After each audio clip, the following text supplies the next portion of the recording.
The great house at Collinwood has known many dark and sinister secrets.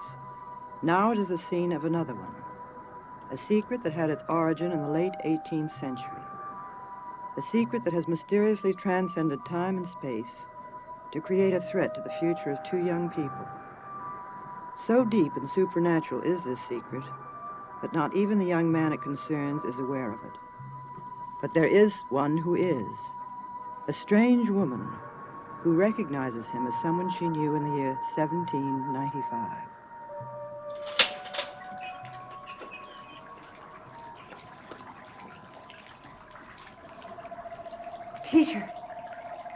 Peter Bradford. Who are you? You responded to the name. I ask you, who are you? I was right. You're Peter Bradford.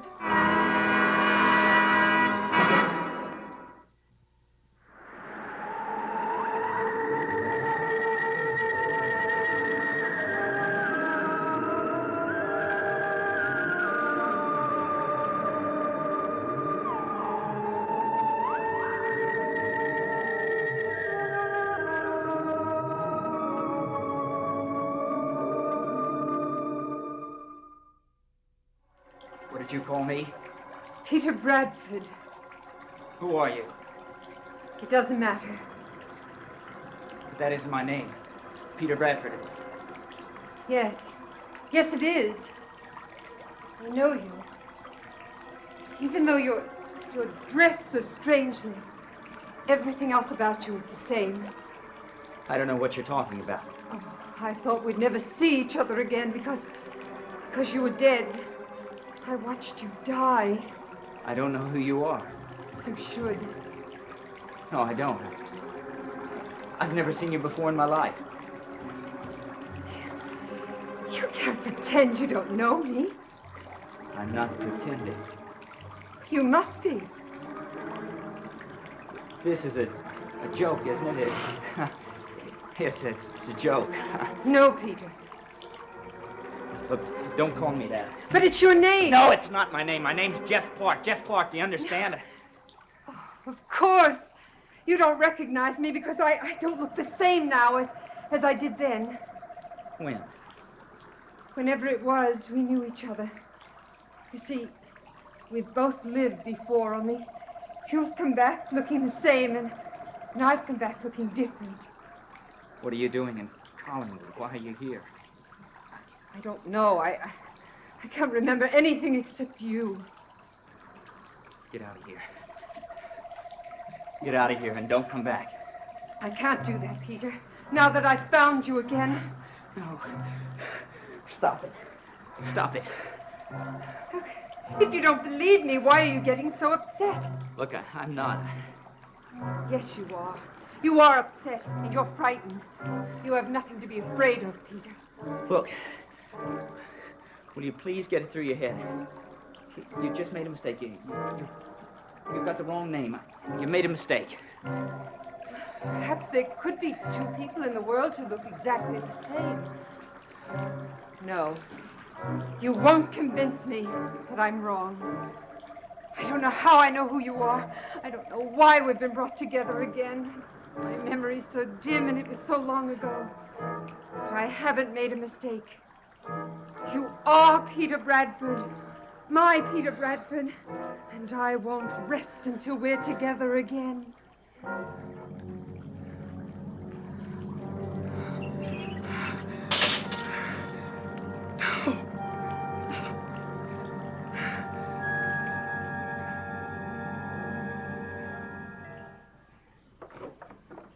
Mrs. Stoddard. Hello, Vicky.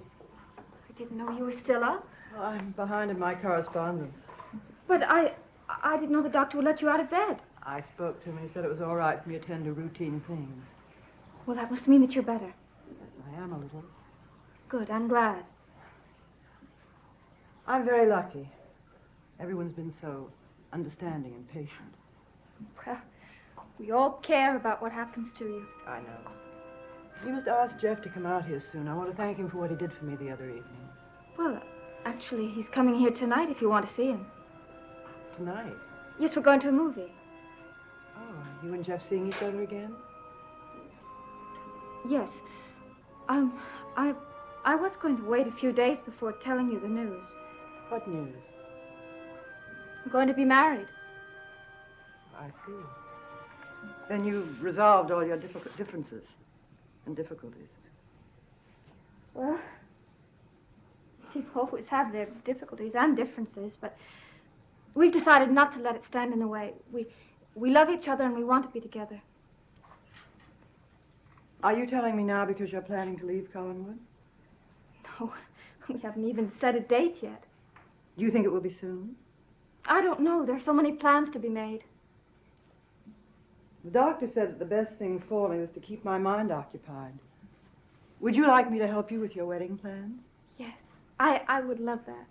Perhaps if you keep me busy enough, I can even convince myself that I'll be alive on your wedding day. Mrs. Stoddard. I'm sorry, Vicky, but even in my better moments, I can't help dwelling on it. I don't understand it. I understand about fear, but fear has to be caused by something. I know. The doctor's just as mystified as you, I, and everyone else. Perhaps this won't be of any help to you. But I know you're not going to die.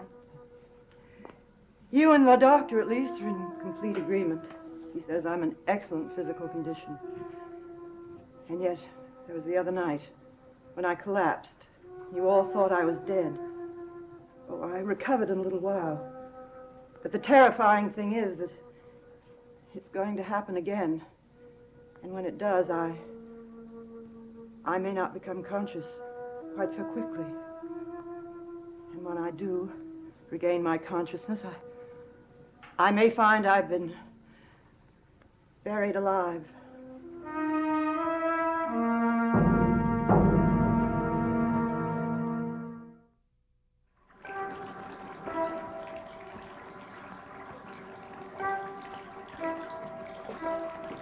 Jeff.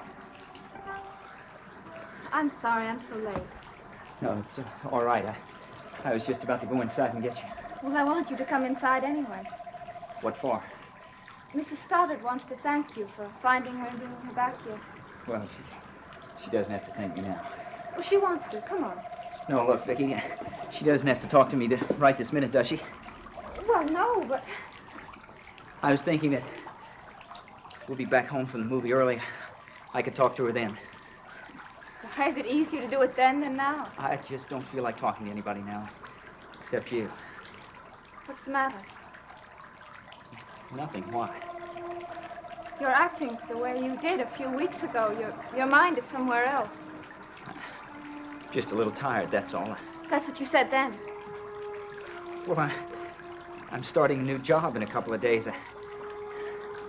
I'm a little uptight about it, that's all. I let Roger Collins down once. I don't want to do it again. Would you rather not go to the movie? No, I'd like to go. I certainly couldn't tell that from your expression. Well, how's that? It's not one of your best, but it'll have to do. Well, I'll see if I can't improve it on the way to town. Come on.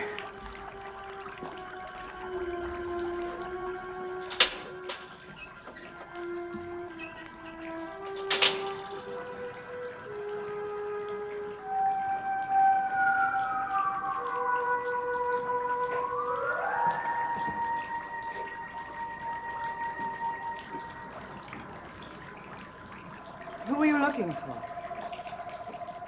Who are you? I know.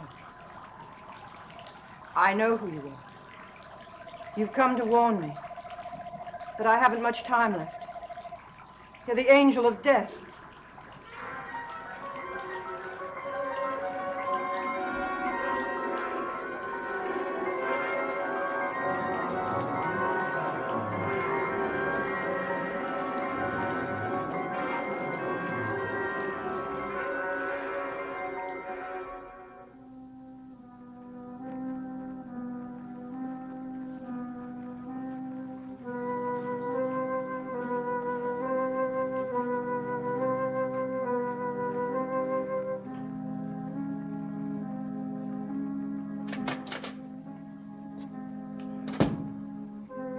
Eve, where do you think you're going?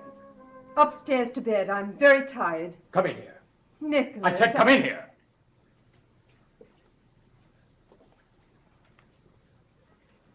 Well, what's the matter? You're doing everything you possibly can to ruin my plans, and you casually ask me what's the matter. I have no idea why you're acting so upset.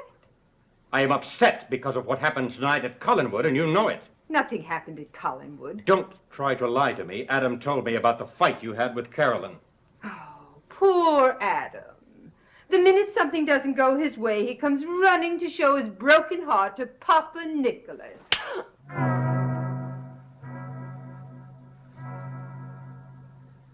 I hate you. You were not brought here to love me, only to follow my orders. Yes, master. And I can do without your sarcasm. Well, what do you want from me now? The answers to a few questions. All right, I had a fight with Adam. I told you before I don't like him, and I never will. Yeah, but you are going to pretend you do. It isn't as easy as you seem to think it is.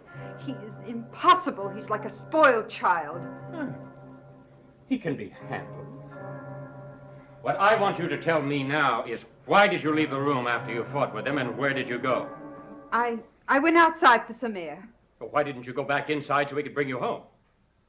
He knew where I was. He could have come and gotten me. He had no idea where you were. He said you completely disappeared. Oh, I didn't disappear. I was downstairs in the garden. You are not to wander around by yourself. It is dangerous. What's dangerous about it? No one knows about you at Collinwood. If someone saw you, they would begin asking questions, and I do not want questions asked. Why not? Do you understand? No. Why not, anyway? I know how to give the right answers. I did it tonight. You mean that someone saw you out there tonight? I didn't say anything about you. Who was it? Suppose I don't want to tell you. You had better tell me. Or what? You are not indispensable to me. I think I am, Nicholas. Well, you're wrong. No, I've been doing a lot of thinking about it lately. I don't know what your plans are, but I do know that for some reason I'm very important to you. You don't want anything to happen to me. If you're thinking about trying to make a deal with me, you can forget it. I'm right, aren't I? All right. I admit that you are important to me. But I repeat, not indispensable. Now, let's get back to who you met on the terrace. I'll be glad to tell you if you'll answer one question for me. I told you no deal. I'm not trying to make a deal with you. I have a simple question, and I think I deserve an answer to it. All right. What is your question? I want to know who I was and where I came from before the experiment. You were no one. Nothing. Oh, now you're lying. I know I've lived another life. I want you to tell me who I was. Why? Because there's someone else I want to know more about. Who? Someone I knew in another lifetime. I saw him tonight. I recognized him. I knew his name. I knew he was someone who loved me before. And I didn't know when or where or why. Nicholas, I want you to tell me.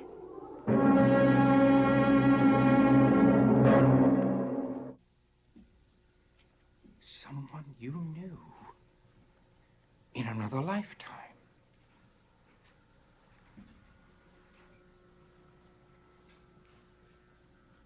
That's fascinating. Then it's true. I have lived before. Yes. But the less you know about that life, the better. I want to know all about it and about him. Well, I want to know about him. Not who he was before, but who he is now. I think it would be a mistake to tell you that. A mistake? Yes, I don't want him in danger. You don't want anyone around who might take me away from Adam. Now, you're not a stupid woman. It would be very foolish of you to let anyone take you away from Adam. That's true. You're right. So, what harm can it do to tell me about my past? First, you tell me about the young man. his name? He says it's Jeff Clark. Jeff Clark. Only I know he's really Peter Bradford. Only I don't know why or how I know it. You have no idea how long ago this Peter Bradford lived? Just that it was long ago. If that is true, then they are one and the same. And there are forces at work that I don't know about. I don't understand. I'm afraid I don't either. But it will be worth my while to find out. Nicholas, I'll do anything you want me to do, but you must tell me. As a matter of fact, my dear, I am going to let you tell me. What do you mean? Never mind. Here. I would like you to sit. Why? Don't ask questions. Everything will be quite clear in a moment. Now, Eve, I would like you to look at this candle. I would like you to look at the flame on this candle. I'd like you to look deeply into the flame. Keep looking deeper, until you begin to feel light and relaxed. Deeper into the flame, until your mind is completely weightless and free. Now, tell me what you're thinking. Nothing. Your mind is a void. My mind is a void. You will enter that void and let yourself be taken back through the flame to another time, another place, long ago, almost 200 years back through the flame to the time you lived before.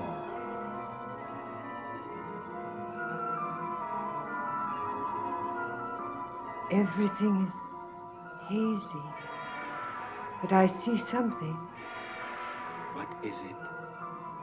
A room. I can't see it clearly. There's a figure. 2 figures. Sitting at a desk.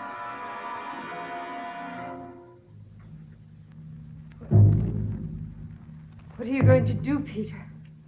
I don't know. You're not going to tell them, are you? I should. I should tell them what an animal you are. Vicious and crazy. I did it for us, Peter. For us. Why can't you understand that? I'll never understand. But Philippe would have kept us apart. He would have killed you. So the answer was for you to kill him. Yes. Just as simple as that. I watched the spilling of blood for 4 years during the revolution. Killing no longer shocks me. Peter, I killed Philippe because I love you, and you love me. I did love you once. You still do. You'll see. After you recover from the shock of this, you... You listen to me, and you listen good. Now, maybe I do. Maybe I do feel something for you, and that's the only reason I haven't turned you in and let them hang you. But I'm going to the authorities, do you understand? And I'm going to tell them everything. I'm going to tell them everything about you. But I'm going to give you more of a chance than you gave Philippe. You've got until tomorrow morning, just tomorrow morning, to get out of Collinsport. Now get out of my life. I never want to see you again. Never.